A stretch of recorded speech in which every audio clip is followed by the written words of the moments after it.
Yesterday, we got an interview with Jedi Survivor's game director Stig Asmussen about developing the game, and we got some cool new information. So let me break down all the highlights of this 40-minute interview. It was revealed at the beginning of this interview that the IGN coverage of Jedi Survivor that we've gotten in the last few weeks was planned before the game was moved back, so it was originally supposed to happen the month before the game released. Stig then talks about how they decided to push the game back by 6 weeks. He talks about how, as they were getting closer to the finish line for the game, they realized they were just going to need to work overtime or get more time to get the game as bug-free as possible. Luckily, he says the conversations with EA were very simple because EA sees the potential in the game and also wants it to be as perfect as it can be. He's then asked about why April 28th was the chosen day, and it's because that was as much time as they estimated they needed, only 6 weeks, and so 6 weeks from the original date was April 28th. They also looked at what other games were coming out around that time and decided it was a good spot for Jedi Survivor. Stig Asmussen then talks about how creating a sequel game is not necessarily any easier than creating an original. Yes, while there's groundwork already established, it opens up the door for a lot of big advances that you want to make, and you have to make sure to manage those correctly.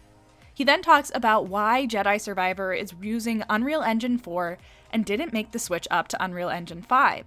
And he says it's just because they were so far along in the game creation already when it came out, and it was so new that they decided to just stick with the engine they knew, and looking back, he's not mad that they didn't switch.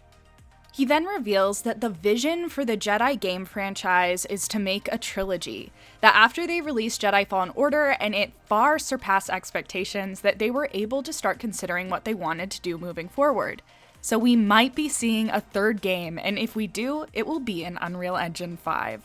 He's then asked about the next-gen console thing. He talks about how the game works with the newer consoles since Jedi Survivor is only being released on next-gen. This was vital for the gameplay because the scope and size of the game means that it would not work on older processors. Because of moving entirely to next-gen, it allowed them to make bigger and more detailed worlds without worrying about overstressing the tech as much.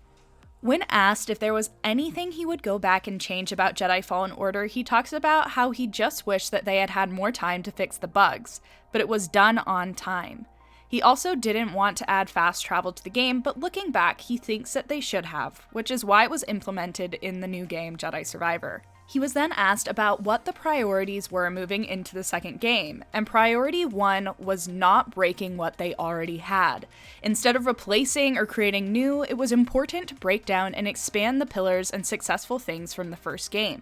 He also felt it was important to make a new pillar of customization, since he wished they had added more in the first game, giving the lightsaber treatment, quote-unquote, to everything.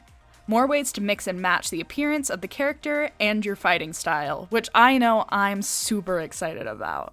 So there you go. More customization and even a potential third game in our future, which was something that I've kind of been hoping we were going to get, so it's kind of cool to have it officially stated that this is supposed to be a trilogy.